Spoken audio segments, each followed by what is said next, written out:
Bom, pessoal, como o pastor Túlio disse agora há pouco, nós começamos na semana passada uma série de conversas sobre o tema De Volta à Cabana.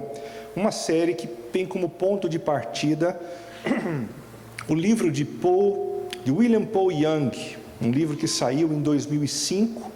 Para alguns amigos, ele preparou o livro para 15 amigos numa comemoração de Natal, e eles gostaram tanto que decidiram passar isso para frente. Em 2007, a primeira edição, e de 2007 até os dias de hoje, cerca de 20 milhões de cópias já foram vendidas. E dessas 20 milhões, 4 milhões no Brasil, de tal forma que muita gente no nosso contexto já conhece a história, já dialoga sobre a história e aproveita os temas que foram levantados no livro como uma espécie de boa razão, de bom motivo para se discutir e para se aprofundar conceitos como Deus, conceitos como sofrimento e conceitos como o perdão. Diversas opiniões têm sido traçadas sobre o livro, você já deve estar percebendo isso na internet, nas redes sociais. Os críticos de cinema dizem que o filme é digno de riso. Bom, eles sempre dizem isso quando o assunto é um filme ou uma obra que fale a respeito de Deus ou que coloque o transcendente em perspectiva. Os religiosos fundamentalistas olham para o filme e para o livro como sendo algo digno de repulsa, porque o filme e o livro trazem uma série de informações que não são bíblicas, que não partem da revelação das Escrituras Sagradas. E, de fato, isso acontece. Mas é bom nós nos lembrarmos que esse livro não é um livro teológico, não é um livro tal qual o é a Bíblia Sagrada, é um romance que contém algumas histórias que devem nos levar à reflexão e tão somente isso. Os espiritualistas seculares afirmam que o livro e o filme são dignos de fé cega, ou seja, tudo o que é dito ali deve ser abraçado, deve ser incorporado na vida. É como se o filme e o livro constituíssem uma nova regra de fé, de prática e de concepção de Deus e da vida. Mas existem também os cristãos missionais, que são aqueles que acreditam que o livro e o filme são dignos de atenção. E esse é o nosso caso.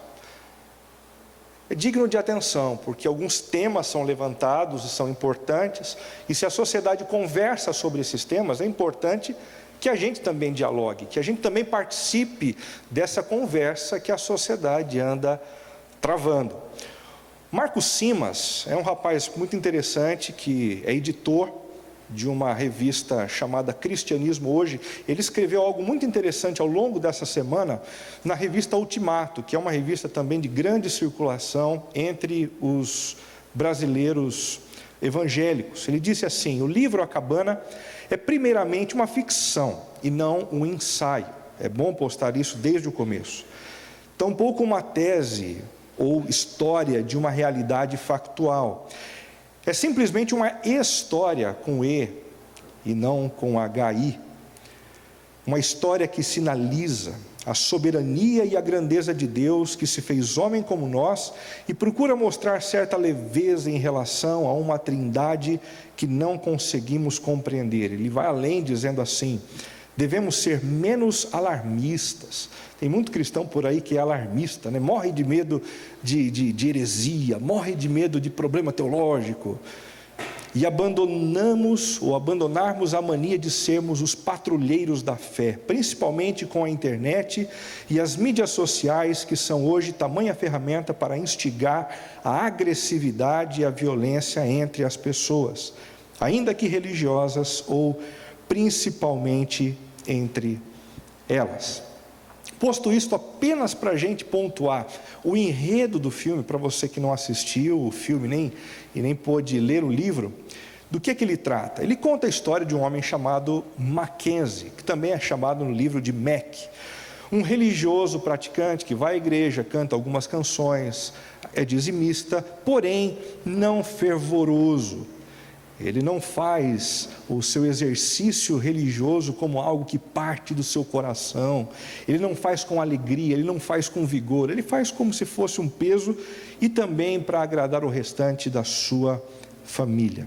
Durante uma viagem de férias, onde tudo era esperado de melhor, de bom, de alegre, de festivo, ele foi alvo de uma tragédia. A sua filha Missy foi sequestrada e violentamente morta. E esse é o pesadelo da maioria de nós pais, né? Nós já comentávamos sobre isso no domingo passado. Quem é que, em sã consciência, e é pai ou mãe, nunca pensou nessa possibilidade terrível, alarmante, de um dia se perder um filho, mediante um sequestro, passando por uma agressão física altamente violenta e desembocando até mesmo na morte.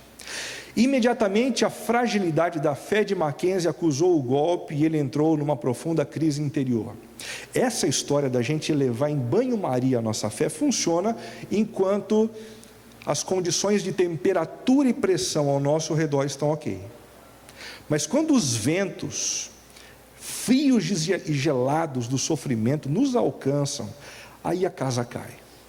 Aí a gente perde a segurança, aí a gente se descompassa interiormente. E muitos de nós perdemos a estabilidade emocional e entramos num processo altamente depressivo. Até que um dia recebeu uma carta assinada por Deus, convidando para um encontro na fatídica cabana. Curiosa essa história, né? Deus percebendo o sofrimento de Mac, Deus percebendo o afastamento de Mac ainda mais da igreja e do coração dele, decide escrever uma carta dizendo: Mac, eu ando com muita saudade de você. Eu queria te encontrar novamente. Que tal nós nos encontrarmos na cabana onde tudo aconteceu? Na cabana que representa o ápice do seu sofrimento nos últimos anos. E ele assina aquele bilhete, aquela carta como papá, a maneira como eles costumeiramente se dirigiam a Deus. Da cabana do medo, Mac foi levado a uma outra cabana, onde teve um encontro surpreendente com a Trindade. E é maravilhoso esse encontro, cheio de fantasia, é claro, mas maravilhoso por mostrar Deus tal qual Ele é apresentado nas Escrituras, como um Deus que é único, como um Deus que é pessoal, Ele pensa, Ele age, Ele se manifesta, Ele tem opinião, Ele legisla, e que ao mesmo tempo subsiste em três pessoas diferentes: o Deus Pai, o Deus Filho e o Deus Espírito Santo. No filme, no livro, o Deus Pai é tipificada por uma mãe, uma negra afro-americana enorme, que tem um colo incrível e que, quando encontra o Mac, faz questão de dar a ele um abraço caloroso. Jesus, um judeu carpinteiro, bastante simpático, bastante querido, convidativo, que demonstra em todos os momentos um grande amor pelo Mac. E por fim, o Espírito Santo sendo tipificado por uma pequena japonesa, uma asiática, alguém que era tímida, mas que quando falava de maneira cortante e que aquecia até mesmo o coração. Durante alguns dias, Mac pôde provar do amor de Deus por sua vida e da graça que alivia o sofrimento. E é exatamente o sofrimento que ele enfrentou por perder uma filha que se constitui na noite de hoje a pauta da nossa agenda. Nós vamos conversar hoje sobre o sofrimento. O tema de hoje é o diálogo sobre o sofrimento. Para que a gente entre ainda mais nesse ambiente de dor, de tristeza, de perda, que foi o que tomou conta do coração de Mac, preste atenção na leitura do que a gente encontra na página 48 do livro. O policial hesitou, mas depois falou relutante: encontramos um dos sapatos de sua filha Missy nos arbustos, para onde provavelmente foi chutado. A imagem da filha lutando com algum monstro pervertido foi como um soco no estômago, quase sucumbindo ao negrume súbito que ameaçava esmagá-lo. Meque se apoiou na mesa para não desmaiar ou vomitar. Mackenzie permitiu-se considerar o alcance das possibilidades mais horrendas, imagens de tortura e dor, de monstros e demônios da escuridão mais profunda, com dedos de arame farpado e toques de navalha, de Missy gritando pelo pai e ninguém respondendo. Como isso podia ter acontecido? Deus, como isso podia ter acontecido? E de fato aconteceu. O pior que poderia acontecer com a filha de Mac aconteceu. Ela foi tomada por um sequestrador, foi abusada por ele, foi violentada por ele e depois morta e abandonada. E o seu corpo nem mesmo foi encontrado durante muitos dias. Existem pelo menos duas maneiras da gente conversar sobre esse tema tão gelado e tão difícil que é o tema do sofrimento. Nós podemos conversar sobre esse tema como francos observadores, como gente que senta numa plateia distante e analisa a dor, analisa a luta, analisa o sofrimento como algo que não toca o seu coração. E analisar o sofrimento dessa distância é altamente confortável. Mas uma outra maneira de nós conversarmos sobre o sofrimento é como verdadeiros protagonistas da dor. Quando a gente enfrenta no nosso mundinho menor uma dor que nos esfacela o coração, aquilo que a gente pensa a respeito da dor, os questionamentos que a gente traz à tona são muito mais profundos, são muito mais rasgantes, são muito mais dolorosos. O próprio C.S. Lewis, renomado escritor cristão, escreveu sobre o sofrimento nessas duas perspectivas. O primeiro livro que ele escreveu foi um livro chamado O Problema do Sofrimento. E ele escreveu esse livro brilhante, magnífico, que vocês deveriam ler num momento de muita tranquilidade. Então ele fala sobre a dor com muita propriedade intelectual, mas com pouca manifestação do seu coração, das suas dores. Anos mais tarde, depois de ter escrito esse livro, C.S. Lewis tem uma experiência muito triste. Ele recebe o diagnóstico de câncer da sua esposa e ele começa a lutar contra o câncer. Ele ora insistentemente dizendo: Deus, pelo teu amor, pela tua graça, pela tua bondade, cura a minha esposa. Foram anos de luta e depois de alguns anos de luta, a resposta de Deus veio e ela foi levada pelo câncer, ela morreu. E ele então escreve um outro livro, um livro chamado Análise de uma Aflição. E ali ele expõe algumas dores do coração dele, que são tão explícitas e que são tão cortantes, que ele resolveu assinar o livro com um pseudônimo. Eu não quero nem me identificar, eu não quero nem mostrar a origem de tudo isso, dessa confusão toda, tamanho vínculo de cada palavra e de cada expressão com aquilo que eu estou escrevendo. Um trecho muito bonito desse livro é esse que eu mostro aqui para você.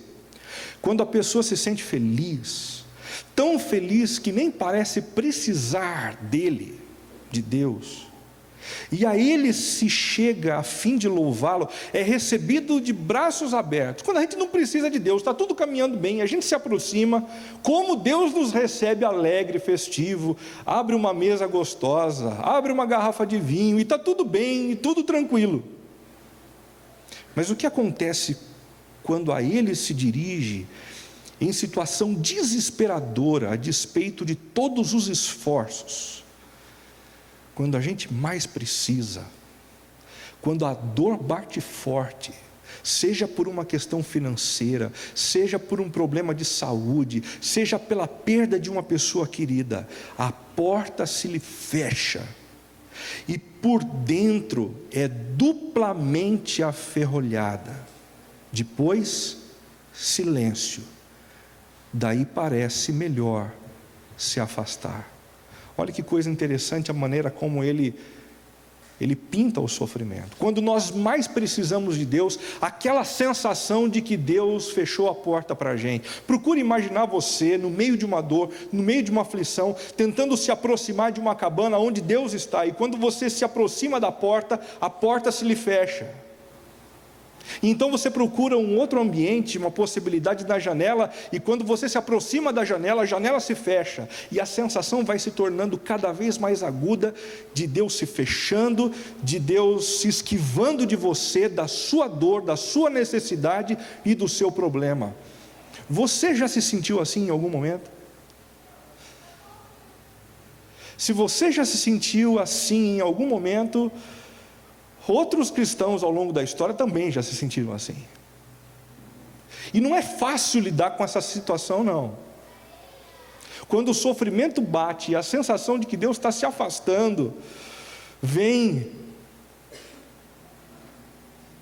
a gente começa a orar como um sujeito na Bíblia chamado Jeremias. Ninguém descreve o sofrimento como Jeremias. Jeremias, no seu livro Lamentações, diz que Deus fez dele o alvo das suas flechas. O Senhor está brincando de tiro ao alvo comigo. E o Senhor puxou a flecha mais aguda, o Senhor levantou o arco, o Senhor mirou na minha testa. E o que o Senhor intentou fazer, o Senhor conseguiu. Se o Senhor queria me acertar, Deus, foi o que o Senhor conseguiu. Pegou bem direitinho, bem no centro. Esse golpe dentro da minha casa, esse problema com os meus filhos, o desemprego nesse momento do país, se o Senhor queria me acertar, foi o que o Senhor conseguiu. Depois disso, silêncio. Perguntas intermináveis, já fez isso também? Deus, por quê? Por que comigo? Por que não com uma pessoa próxima a mim? Por que durante tanto tempo? Por que não algo mais brando do que o que eu estou enfrentando agora? Você também já se sentiu num grande vazio de silêncio das respostas de Deus? Daí parece melhor se afastar. Isso é o que acontece com muita gente no meio do sofrimento. Existem algumas pessoas que piram quando passam por uma situação tão dura e tão difícil. Eles abandonam o Senhor, eles deixam a comunidade cristã, porque eles não conseguem conciliar a percepção de um Deus que é bom, que é justo, que é amoroso, com a realidade dura e cruel daquilo que eles estão enfrentando. Então, quer saber de uma coisa? Eu vou me afastar. Eu vou embora. Eu não quero mais brincar dessa história de adorar a um Deus que não cuida de mim. Os principais questionamentos que a gente ouve quando a gente vai conversando com as pessoas em meio ao sofrimento são esses: se Deus é bom, por que Ele me permitiu tamanho sofrimento? Um outro questionamento: se Deus é amor, por que está me punindo arbitrariamente? Em terceiro lugar, se Deus é justo, por que nem todos sofrem igualmente? Por sinal, tem gente bem pior do que eu, sofrendo coisas muito inferiores àquelas que eu venho sofrendo. Por que Deus? E por último, se Deus é poderoso, se Ele tem todo o poder como tinha no momento da criação, por que Ele não estala os dedos e não acaba com o sofrimento de uma vez por todas? Por quê? Por quê? Por quê? A Bíblia não responde todas essas perguntas como se lidar com o sofrimento humano fosse uma coisa simples, banal. Pelo contrário, no livro onde o sofrimento é retratado de maneira mais aguda, o livro de Jó, o que nós temos na maior parte do texto é um sujeito perguntando por quê, como, por que o tempo todo, por que comigo e não com o outro? E no final das contas a gente não tem resposta nenhuma. A gente só tem um Deus dizendo: viu, senta aqui que agora quem quer fazer algumas perguntas sou eu. Onde é que você estava quando eu criei o universo? Onde é que você estava quando eu sustentava todas as coisas em meio ao pecado que foi destruindo toda a terra. Inúmeras perguntas que foram constrangendo o coração de Jó, a ponto de levá-lo à consciência de que Deus sabia muito mais acerca das coisas do que ele, e que por isso ele deveria sossegar o seu coração, colocando a sua cabeça no colo do Senhor. Mas a Bíblia nos fala de maneira muito clara a respeito de alguns canais do sofrimento. O primeiro canal do sofrimento é o sistema em desequilíbrio. Deus criou um mundo perfeito, é o que nós vemos retratado em Gênesis capítulo 1 e Gênesis capítulo 2. Absolutamente perfeito, sem dor, sem câncer, sem depressão, sem filhos morrendo, sem filhos sendo tragados pelas drogas, tudo absolutamente perfeito. Mas uma decisão dos nossos primeiros pais, a decisão de nos afastarmos de Deus, do Deus bondoso e perfeito Criador, acabou gerando uma espécie de colapso no universo. E todo o sistema, o universo todo, a terra toda, a natureza toda, os seres humanos todos, as relações interpessoais, tudo foi perdido em sua perfeição. Nós vivemos hoje num mundo absolutamente fragmentado, desequilibrado, e por isso mesmo não tem como a gente viver sem experimentarmos a dor e o sofrimento. O livro A Cabana mostra essa realidade de maneira muito bonita num diálogo. Preste atenção. Saraiu, representada pelo Deus Espírito Santo no filme, diz assim: criei tudo que existe, inclusive as coisas que você considera ruins, mas quando as criei, elas eram boas, porque é assim que eu sou. Mackenzie então responde: mas então por que tantas coisas boas ficaram ruins? E Saraiu responde também: vocês humanos são verdadeiramente cegos em relação ao seu lugar na criação. Escolheram o caminho devastado da independência e não compreenderam que estão arrastando toda a criação com vocês.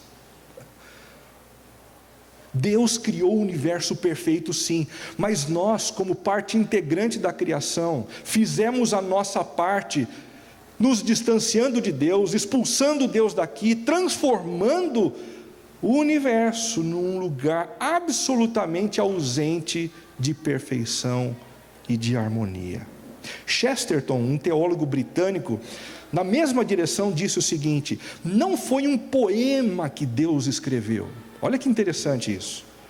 Antes, uma peça que planejou com toda a perfeição, mas que necessariamente foi levada em cena por atores e diretores humanos, os quais desde então só têm atrapalhado tudo. Deus criou um mundo perfeito. Quem tem atrapalhado as coisas somos nós. Quem tem destruído o nosso lar, a nossa casa, os nossos relacionamentos, somos nós. A morte e a doença entraram na história por nossa causa. Em segundo lugar, a Bíblia nos afirma que, como canal do sofrimento, as nossas decisões equivocadas, e não apenas as decisões dos nossos antepassados, é que contribuíram para chegarmos onde chegamos. Salomão, sábio do Antigo Testamento bíblico, diz em Provérbios 26, 27: quem faz uma cova, nela cairá. Se alguém rola uma pedra, esta rolará de volta sobre ele. E cá entre nós, a gente é bom em cavar cova, né? A gente é bom nessa história de cavar cova. A gente cava covas na nossa vida financeira o tempo todo. E depois a gente fica: Deus, por quê? A gente cava covas na nossa vida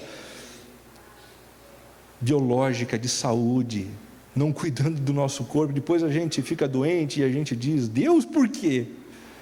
A gente é ótimo para criar cova o tempo todo. E a gente sempre reclama como se a gente não tivesse nada a ver com a história. O texto de Provérbios 19:15 diz: a preguiça leva ao sono profundo e o preguiçoso passa fome. Fome por conta de uma atitude descabida, indevida.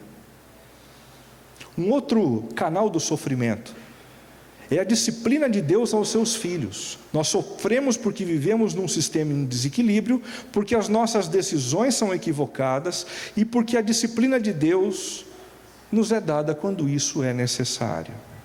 Deus nos disciplina. O autor de Hebreus, no capítulo 12, de 5-6, diz: meu filho, não despreze a disciplina do Senhor, nem se magoe com a sua repreensão, pois o Senhor castiga todo aquele a quem aceita como filho. Na história bíblica funciona assim: Deus ama tanto, tanto, tanto, tanto, que Ele não deixa a gente longe demais. Quando é necessário parar a gente para nos proteger, Ele para. Muito embora alguns pais não tenham coragem de fazer o mesmo com seus filhos hoje, Deus nos ama tanto que quando Ele percebe a gente caminhando longe demais, Ele quebra as nossas perninhas e procura fazer com que a gente seja devidamente cuidado por Ele. C.S. Lewis, nessa direção, diz: Deus sussurra quando sentimos prazer. Quando a gente está feliz, está tudo acontecendo direitinho na nossa vida, Deus está falando com a gente, mas através de um sussurro. Ele até fala a nossa consciência, mas Ele grita quando sofremos. Ele usa esse megafone para acordar o mundo adormecido. E por último, nós temos como canal de sofrimento, segundo a Bíblia, a ação intimidadora do diabo. Nós temos um inimigo, sim, que nossos olhos não conseguem ver, e a Bíblia diz que esse inimigo existe, e o próprio Jesus afirmou isso. Em Lucas 22:31 ele diz: Simão, Simão, Satanás pediu vocês para peneirá-los como trigo, mas eu orei por você para que a sua fé não desfaleça, e quando você se converter, fortaleça os seus irmãos. Sofrimento vai chegar na sua casa, porque Satanás deixou isso bem claro. Ele vai pegar você. E o que você vai fazer por mim, Jesus? Eu vou orar para que a sua fé não desfaleça. Existem múltiplos canais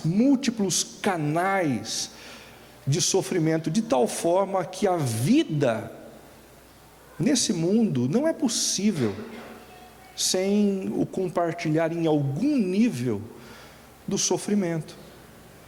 Mas se o sofrimento é algo inevitável pelas razões mencionadas, nós podemos esperar pela intervenção de Deus em meio às nossas dores? Essa é a pergunta que nos resta hoje. E é essa pergunta que vai alimentar nossa esperança. Para respondê-la, o texto de Marcos, capítulo 5, de 21-43. Olha que interessante esse texto. Tendo Jesus voltado de barco para outra margem, uma grande multidão se reuniu ao seu redor, enquanto ele estava à beira do mar. Jesus estava num momento de grande popularidade. Então chegou ali um dos dirigentes da sinagoga, religioso, conhecido por muita gente, chamado Jairo. Vendo Jesus, prostrou-se aos seus pés. Uma atitude inesperada de um homem com tanta visibilidade, tal qual Jairo. E lhe implorou insistentemente: minha filhinha está morrendo, vem por favor e impõe as mãos sobre ela para que seja curada e viva. De alguma forma ele ouviu falar a respeito da cura que Jesus tinha acabado de realizar numa cidade vizinha, e ele se encheu de esperança, acreditando que o mesmo poderia ser feito pela sua filha. Uma dor semelhante à dor do Mac, do filme do livro A Cabana. Jesus foi com ele. Uma grande multidão o seguia e o comprimia. E estava ali certa mulher, havia 12 anos, vinha sofrendo de uma hemorragia. Um segundo problema acaba atravessando o caminho de Jesus, enquanto Jesus se propunha a ajudar aquele religioso. Uma hemorragia, uma espécie de fluxo de sangue constante, que não parava há 12 anos, Você, mulher que sabe o que é sofrer num período de menstruação, você imagine esse período sendo prolongado por 12 anos. A fraqueza, o sentimento de baixa autoestima, tudo isso dominando a mente e o coração dessa mulher. Ela padecera muito sobre o cuidado de vários médicos e gastara tudo o que tinha, mas em vez de melhorar, piorava. Quando ouviu falar de Jesus, chegou-se por trás dele, no meio da multidão, e tocou em seu manto, porque pensava: se eu tão somente tocar em seu manto, ficarei curada. Imediatamente foi o que aconteceu. Cessou sua hemorragia e ela sentiu em seu corpo que estava livre do seu sofrimento. A dor daquela mulher era tão intensa, tão profunda, que o sentimento de que algo tinha acontecido no seu interior foi perceptível. Naquele mesmo momento ela percebeu: eu estou curada, eu estou livre. No mesmo instante, Jesus percebeu que dele havia saído poder, virou-se para a multidão e perguntou: quem tocou em meu manto? Quem encostou em mim? Responderam os discípulos: vês a multidão aglomerada ao teu redor e ainda perguntas: quem tocou em mim? Mas Jesus continuou olhando ao seu redor para ver quem tinha feito aquilo. Então a mulher, sabendo o que tinha acontecido, aproximou-se, prostrou-se aos pés de Jesus e, tremendo de medo, contou-lhe toda a verdade. Fui eu, Jesus, eu toquei em você, e por tocar em você eu estou curada. Então Jesus lhe disse: filha, a sua fé a curou, vá em paz e fique livre do seu sofrimento. Enquanto Jesus ainda estava falando, chegaram algumas pessoas da casa de Jairo, o dirigente da sinagoga. Sua filha morreu, disseram eles. Não precisa mais incomodar o mestre. Gente, você consegue se colocar no lugar desse religioso que tinha pedido auxílio para Jesus. Jesus havia concordado em caminhar com ele, e depois de algum tempo Jesus é constrangido no meio do caminho, para atender uma outra mulher, e por conta daquela situação, Jesus não chega a tempo para cuidar da sua filha, não fazendo caso com o que lhes disseram. Jesus disse ao dirigente da sinagoga: não tenha medo, tão somente creia, e não deixou ninguém segui-lo, senão Pedro, Tiago e João, irmão de Tiago. Quando chegaram à casa do dirigente da sinagoga, Jesus viu um alvoroço, com gente chorando e se lamentando em alta voz. Então entrou e lhes disse: por que todo esse alvoroço e lamento? A criança não está morta, mas ela dorme. Jesus não estava dizendo que aquela menina não tinha passado pela morte, mas que a morte não o assustava, que a morte não gerava nele os mesmos calafrios que costumavam gerar nas pessoas daquele tempo e nas pessoas dos dias de hoje. Como a gente se amedronta diante da morte, como a gente teme a notícia de uma doença que aparentemente é incurável. Como a gente se sente mal quando a gente vai para um velório e vislumbra ali um futuro que nos é absolutamente certo. Todos começaram a rir de Jesus. Como assim, dormindo? Ele, porém, ordenou que eles saíssem, tomou consigo o pai e a mãe da criança e os discípulos que estavam com ele, e entrou onde se encontrava a criança, tomou-a pela mão e lhe disse: Talita cumi, que significa: menina, eu lhe ordeno, levante-se.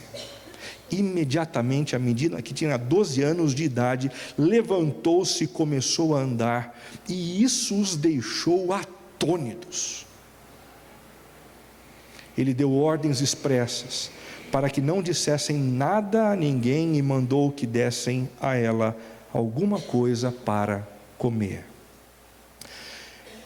Essas duas curas narradas em Marcos capítulo 5 devem ser estudadas por nós conjuntamente. Por quê? Porque essas duas curas possuem uma conexão geográfica. Jesus está fazendo um exercício de cura na mesma margem do rio. E essa coisa da margem é muito interessante nesse período no Evangelho de Marcos, porque ele faz uma cura, chega a tanta gente que ele precisa mudar para uma outra margem. E aí ele fala de maneira poderosa, pessoas se aproximam e ele precisa mudar para uma outra margem. Mas essas duas curas acontecem no capítulo 5 na mesma margem. Em segundo lugar, porque há uma conexão contingencial. A pressão de uma grande multidão é mencionada nas duas curas, no versículo 21 e no versículo 24. Em terceiro lugar, porque há, nesses dois episódios, uma conexão temática, o sofrimento por problemas de saúde, ambos os casos.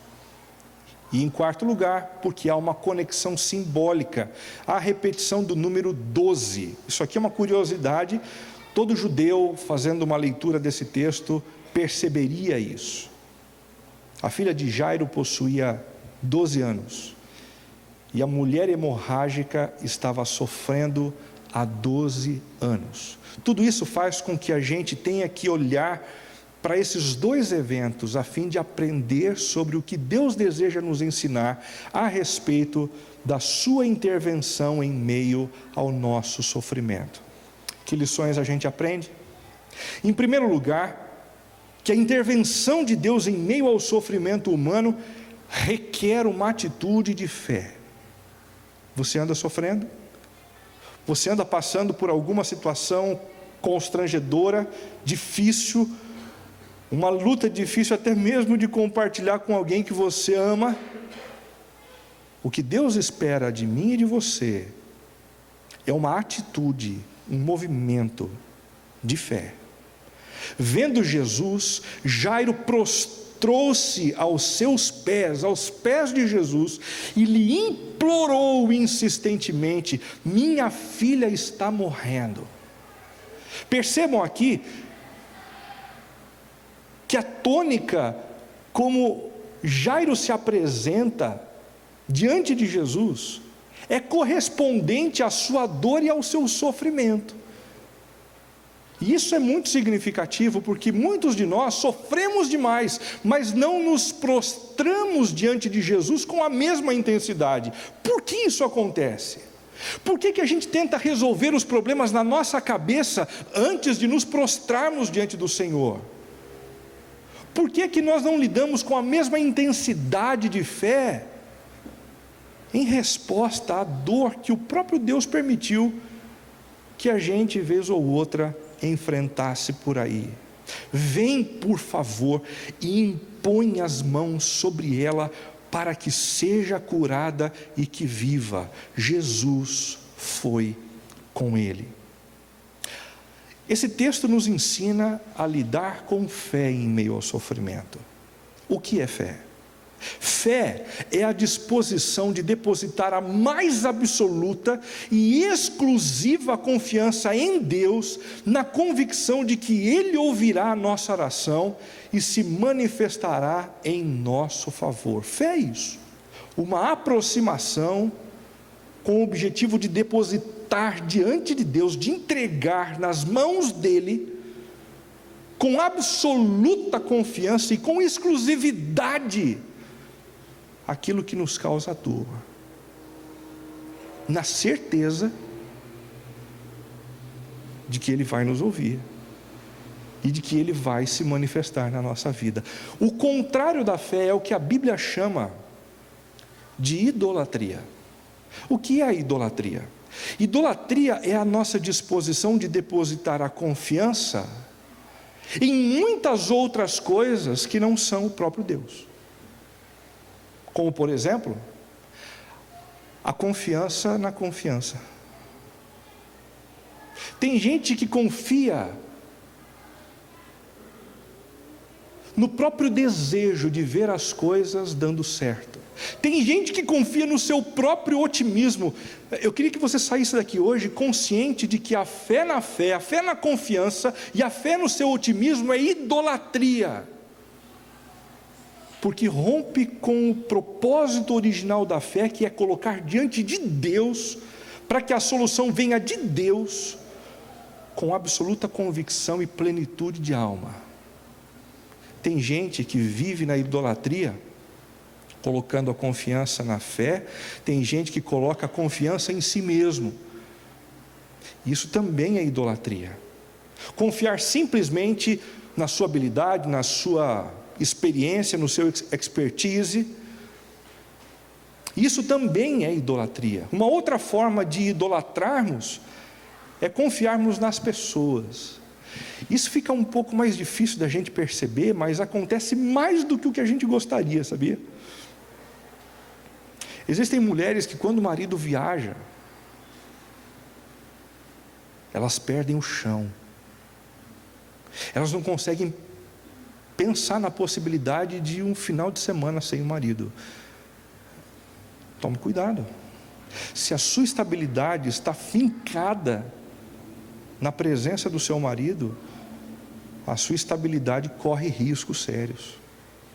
Porque quando ele faltar, ou quando a sua esposa faltar, o seu mundo vai ruir. Toma cuidado. A idolatria, ela dá para a gente uma sensação de segurança, mas quando Deus chacoalha esses alicerces, a gente percebe o quão errado nós estávamos. Existem pessoas que colocam a sua confiança em objetos e em imagens. Algumas dessas pessoas, quando confrontadas diante disso, dizem: não, mas a minha confiança está em Deus. Mas está em Deus, então por que você se vincula a determinadas imagens? Por que você se vincula a determinados cristais? Por que você se vincula à posição dos móveis dentro da sua casa? Quando você faz isso, você está dividindo a sua confiança, parte dela em Deus, e parte dela num exercício franco de idolatria. E por último, existem pessoas que no povo de Deus fizeram essa opção por compararem o que nos povos vizinhos aconteciam. É o que diz o Salmo 115: o nosso Deus está nos céus e pode fazer tudo o que lhe agrada. Você percebeu? O nosso Deus está nos céus, no lugar mais alto, de onde Ele enxerga todas as coisas muito bem, e onde possui poder suficiente para fazer tudo o que lhe agrada. Os ídolos deles, dos outros povos, de prata e de ouro, são feitos por mãos humanas. Têm boca, mas não podem falar, olhos, mas não podem ver, têm ouvidos, mas não podem ouvir, nariz, mas não podem sentir cheiro, têm mãos, mas nada podem apalpar, pés, mas não podem andar, e não emitem som algum com a garganta. Tornem-se como eles aqueles que os fazem e todos os que neles confiam. Confie no Senhor, ó Israel. Ele é o seu socorro e o seu escudo. Onde está a sua confiança? Qualquer tentativa de dividir a sua confiança com alguma outra pessoa, com a própria fé, consigo mesmo ou com imagens e objetos, é dar passos na direção da quebra do primeiro mandamento, gerando idolatria para nós mesmos. Em segundo lugar, essas duas histórias nos ensinam que a intervenção de Deus em meio ao sofrimento independe dos nossos méritos, ok? Independe dos nossos méritos. O que nós temos nos versos 25 e 29 é o seguinte: um religioso homem se aproximando de Jesus porque tem um problema com a filha. E Jesus diz imediatamente ao pedido dele: ok, eu vou com você. Talvez alguns sentimentos tenham passado pelo coração daquele homem, como por exemplo: que bom ser religioso nesse momento, que bom ser uma pessoa reconhecida na sociedade.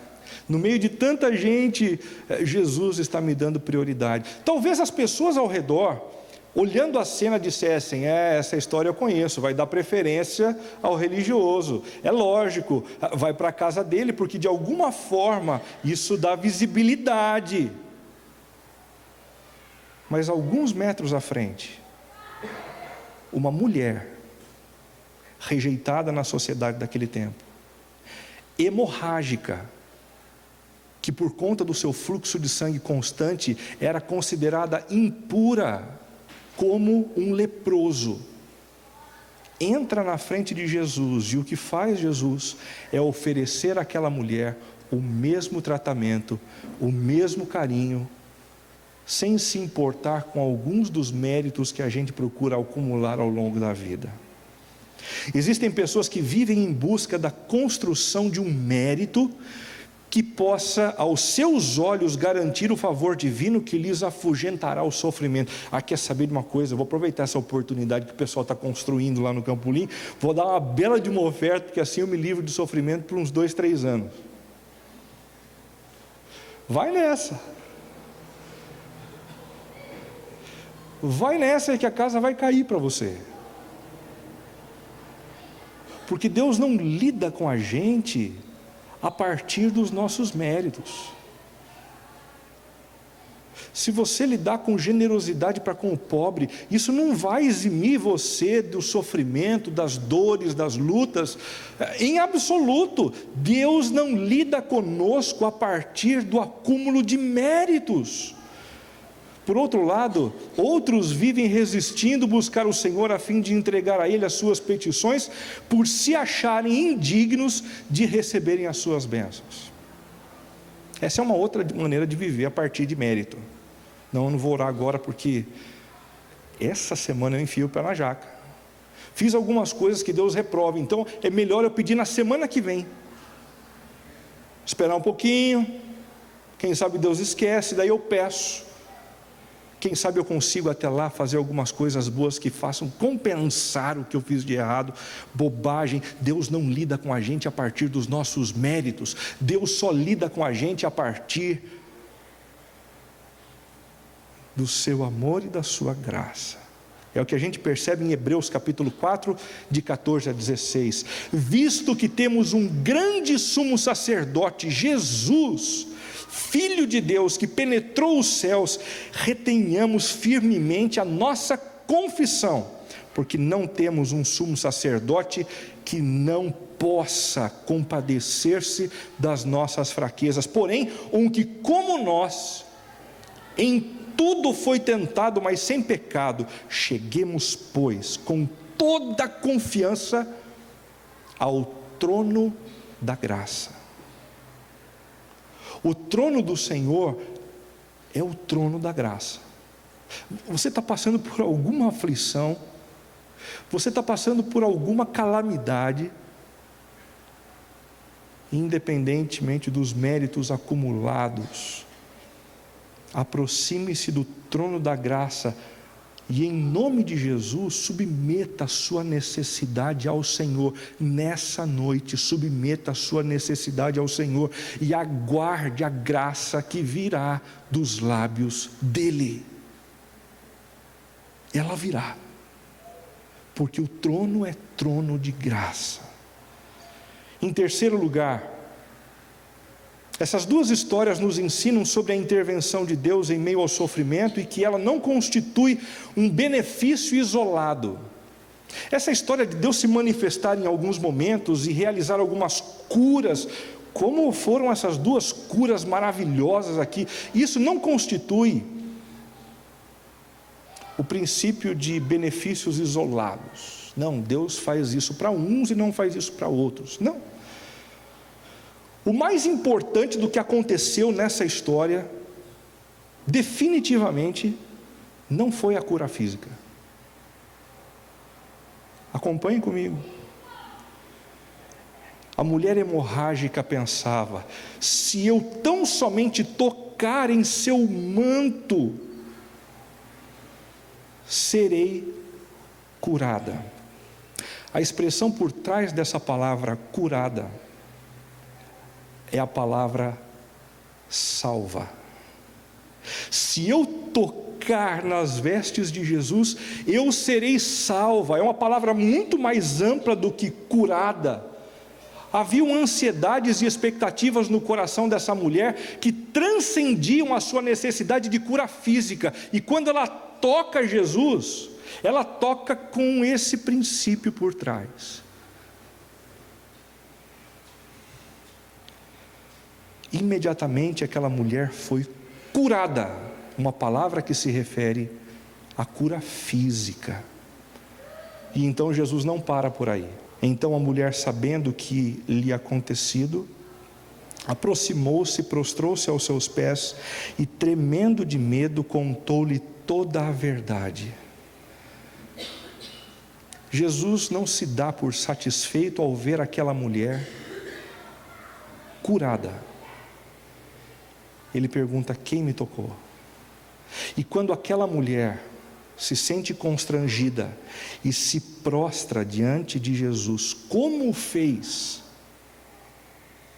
Jairo, chefe da sinagoga, ela então passa a ter uma experiência ainda maior do que a experiência da cura física. Somente depois daquela mulher ter se prostrado é que Jesus lhe disse: filha, a sua fé a salvou. Mais uma vez a palavra mais ampla, que satisfaz todas as necessidades que aquela mulher trazia no seu interior. E ele continua dizendo: vá em paz, vá não apenas curada, mas com todo o shalom de Deus, com toda a plenitude que o Espírito Santo pode oferecer a uma pessoa. Vá assim embora para sua casa, longe do seu sofrimento. Deus pode muito bem ser propício ao seu sofrimento momentâneo, mas se você não se render ao senhorio dele, nunca será livre do sofrimento eterno. Existem muitas pessoas que vêm a uma comunidade como essa porque tem problemas dentro do casamento, porque tem problemas com os filhos, porque estão quebradas financeiramente, porque receberam a notícia de uma doença terrível, porque perderam alguém querido e agora precisam de algum socorro divino. Deus pode muito bem atender às nossas orações e satisfazer a essas nossas necessidades. Mas esse movimento de cura da parte de Deus é apenas uma parte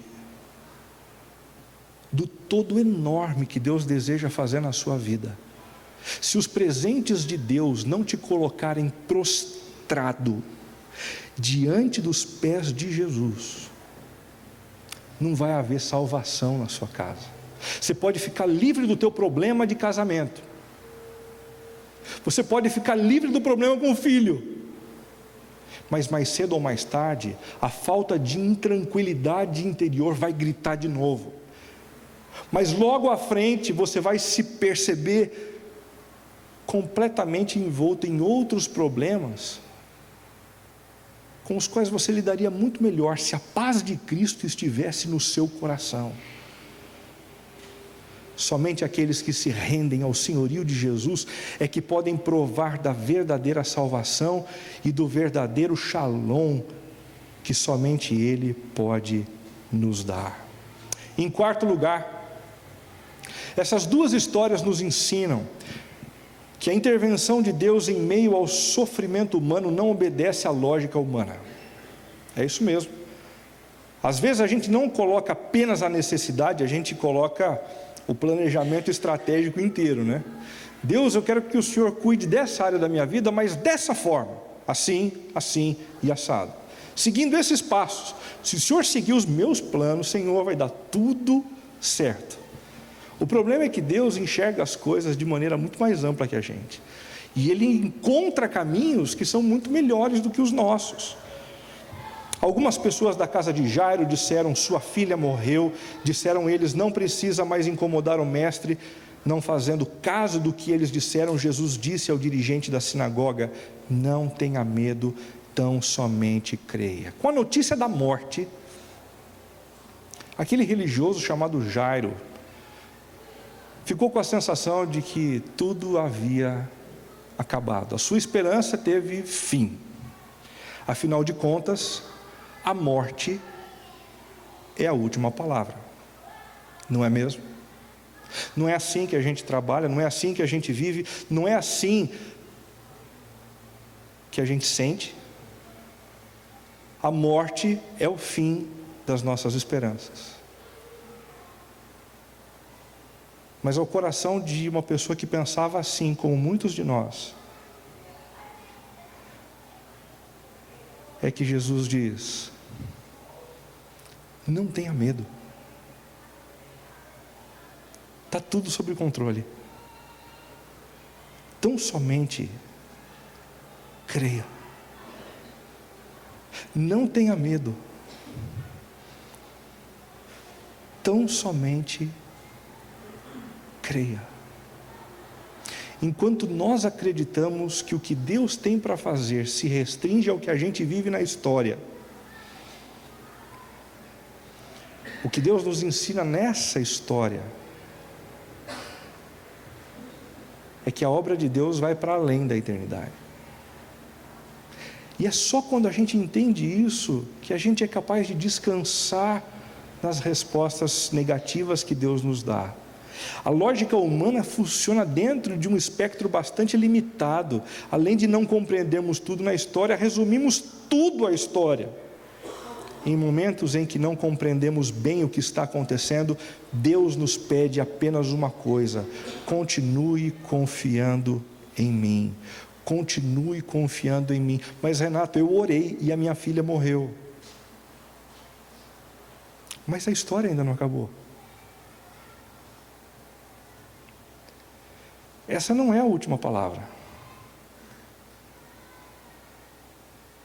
As Escrituras nos dizem de maneira muito clara que assim como Jesus ressuscitou dos mortos, nós ressuscitaremos com Ele também.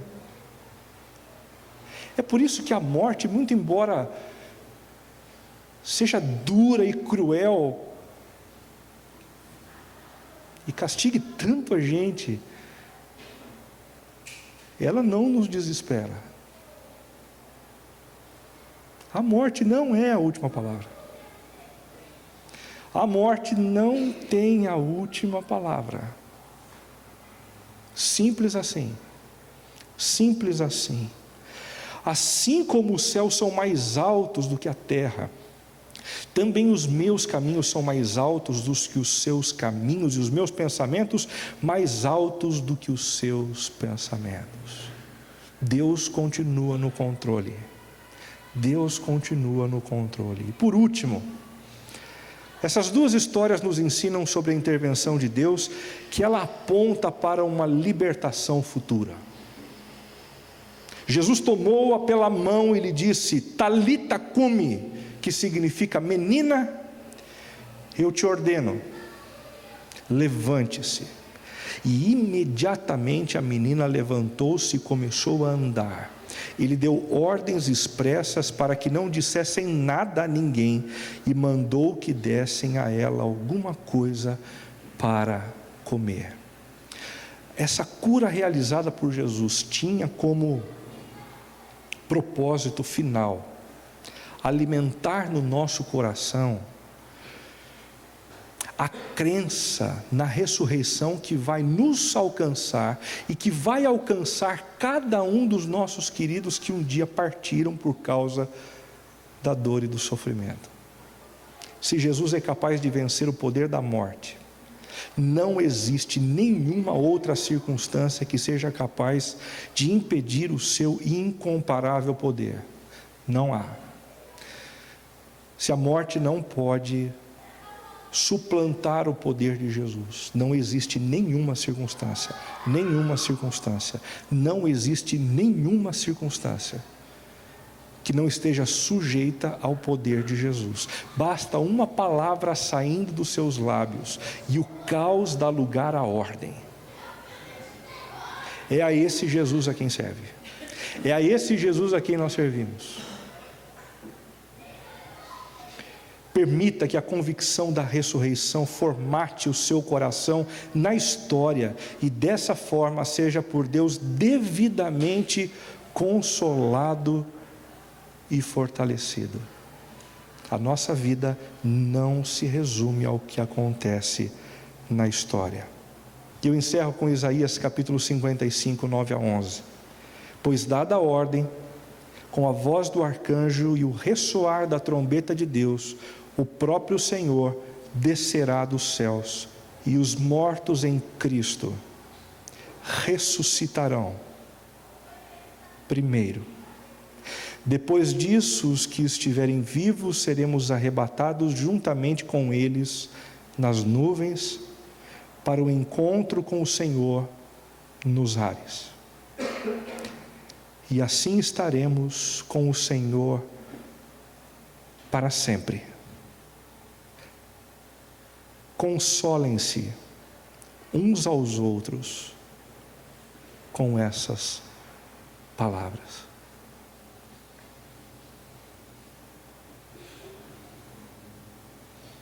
Consolem-se uns aos outros com essas palavras.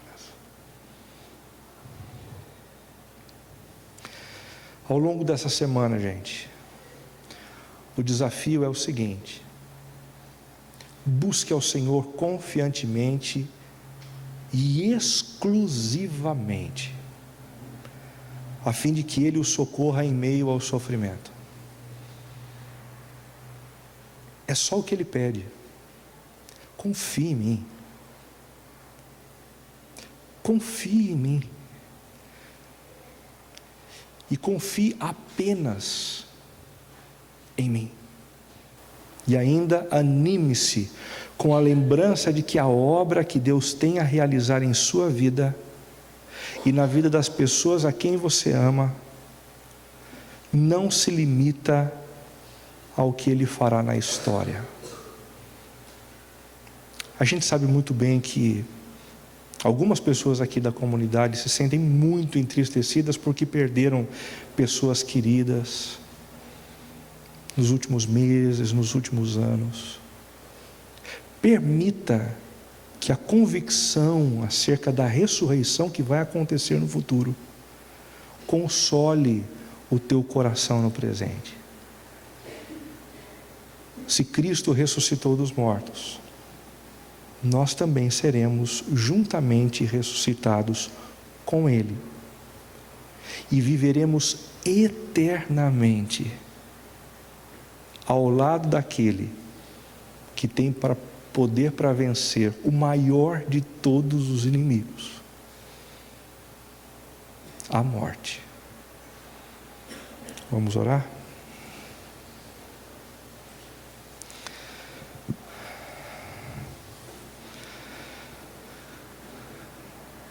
Senhor, muito obrigado pela Tua palavra. E muito obrigado, Senhor, porque ela traz ao nosso coração uma convicção baseada em evidências. Uma convicção baseada numa história real, onde Jesus ministrou o seu poder e fez com que uma menina morta fosse trazida de novo à vida. O Senhor tem a nossa plena confiança. Nesta noite nós abrimos mão da confiança em qualquer outra pessoa. Nós nesta noite estamos abrindo mão da confiança em qualquer outro objeto, em qualquer outro cristal, em qualquer outra cor, em qualquer outro sentimento de otimismo, porque queremos depositar a nossa confiança plena no Senhor. Tu és o Deus da nossa vida, e nós entregamos o nosso sofrimento nas Tuas mãos, Senhor, porque sabemos que as Tuas respostas são melhores do que as nossas, os Teus caminhos são melhores do que os nossos, e a Tua intervenção sempre acontece no tempo certo, ainda que o tempo certo esteja para além da história. O Senhor continua respondendo às nossas orações, mesmo as nossas orações que tinham como alvo pessoas queridas que já partiram do nosso meio. Em nome e por amor de Jesus, o Deus poderoso, que dissipa o caos com a sua palavra, que oramos. Amém, Senhor.